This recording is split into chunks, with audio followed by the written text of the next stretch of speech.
second port of France has fallen. Once again, Le Havre is an Allied city. A final intensive bombing paved the way for the surrender of this vital communication center. Every single defensive position held by the stubborn German garrison was covered by target indicators.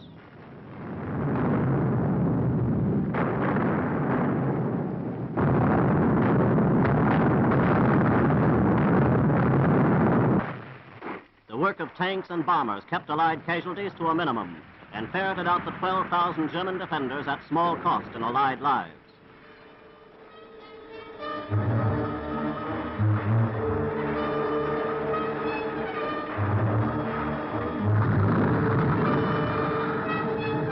Flame-throwing tanks opened the path for the ground forces. Almost nothing could withstand this formidable fire-eating weapon. The first patrols to enter the port picked their way carefully. The approaches were devastated while overcoming the enemy's stubborn but futile stand. The dock area, where German resistance was most determined, had to be reduced to rubble. Some of the harbor's destruction was the result of Nazi bombing during the Battle of France 4 years ago. At last, the German defenders made their choice, the choice now facing every soldier of the German Wehrmacht. That choice is death or surrender.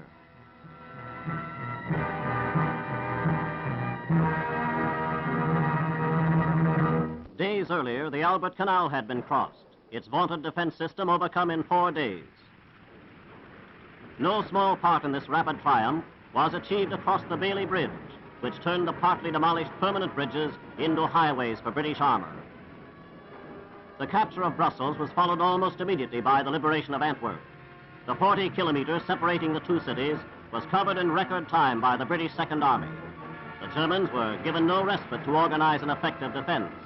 There was sharp street fighting in the valuable port, but that was all.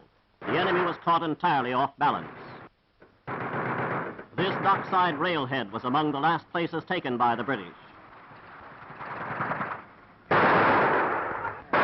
With the estuary of the Scheldt River cleared of Nazis, another great continental port is available to the Allies.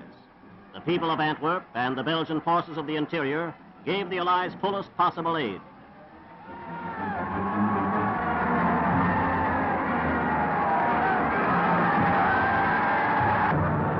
Arms and supplies were dropped to the Belgian White Army behind the German lines.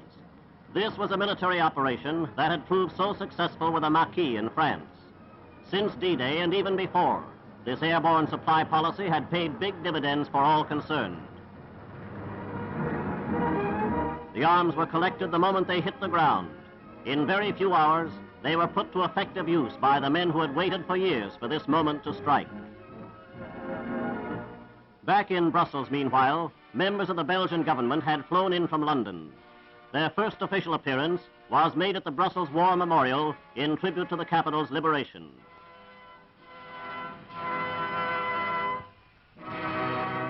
The people of Brussels gave Britain's great soldier, Field Marshal Montgomery, a tremendous reception. The rejoicing continued as the Field Marshal made his appearance on the balcony of the Hôtel de Ville. At the same time, the American 7th Army smashed forward to complete the liberation of Lyon. A few snipers held out in the huge hospital on the banks of the Rhone. Their fire was directed indiscriminately into crowded streets, but their last-ditch stand was of short duration.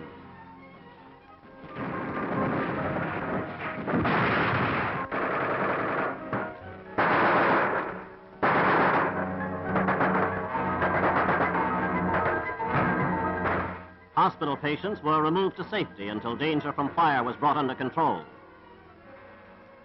The city was wild with joy as the French and American troops drove in.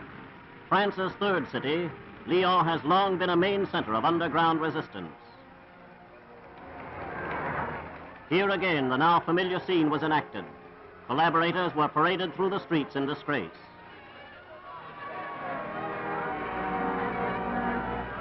One French city after another is being restored to freedom and liberty. No less than 7 great and powerful Allied armies are poised ready to march into Germany. And the whole world of free men joins in the cheering. Victory is at hand.